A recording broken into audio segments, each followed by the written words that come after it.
Terbongkar, profesi asli pacar Amanda Manopo. Pantas Arya Saloka dilepeh, lelah sembunyi ingin diakui. Profesi asli pacar Amanda Manopo mulai terbongkar ke publik. Amanda Manopo akhirnya membongkar siapa sebenarnya lelaki yang diunggahnya beberapa waktu lalu di Instagram Story.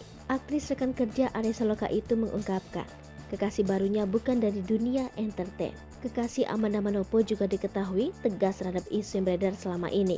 Muak kekasih terus dikaitkan dengan Arya Saloka. Isu soal siapa sebenarnya kekasih Amanda Manopo memang sudah tersebar lama. Pernyataan Amanda Manopo ini sekaligus membantah isu kedekatan Amanda dengan Mischa Chandrawinata. Pemeran Andin di Ikatan Cinta itu mengungkapkan sosok kekasihnya berprofesi di luar dunia entertain.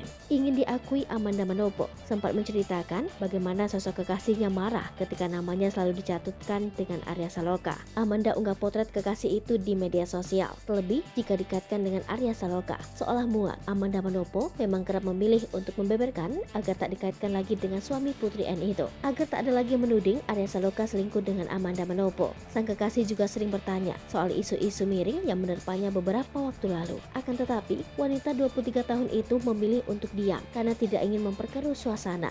Terkait hubungan barunya, Amanda Manopo mengatakan bahwa keluarganya tak terlalu banyak ikut campur. Keluarga Amanda mempercayakan sepenuhnya urusan percintaan kepadanya. Dilansir dari Tribun Kalteng, seorang warganet justru menduga bahwa lelaki itu adalah adik ipar Sandra Dewi. Tentu saja, sosok Arya Saloka kalah jauh jika memang benar kekasih baru Amanda Manopo adalah adik dari Harvey Moise yang dikenal sangat kaya.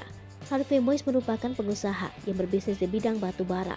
Harvey Moise ternyata menjalankan tambang batu bara di Bangka Belitung. Ia menjabat sebagai Presiden Komisaris di PT Multi Harapan Utama.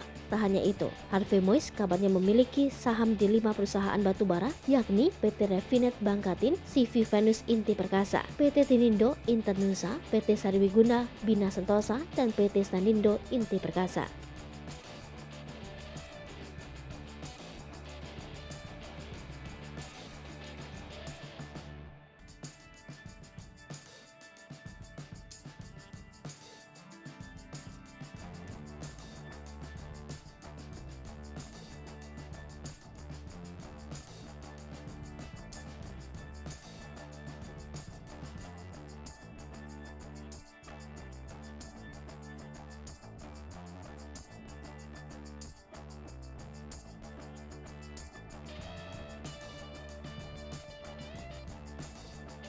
Hai pemirsa Sri Popo TV, jangan lupa komen, like, dan subscribe, serta tonton terus berita-berita terupdate lainnya ya.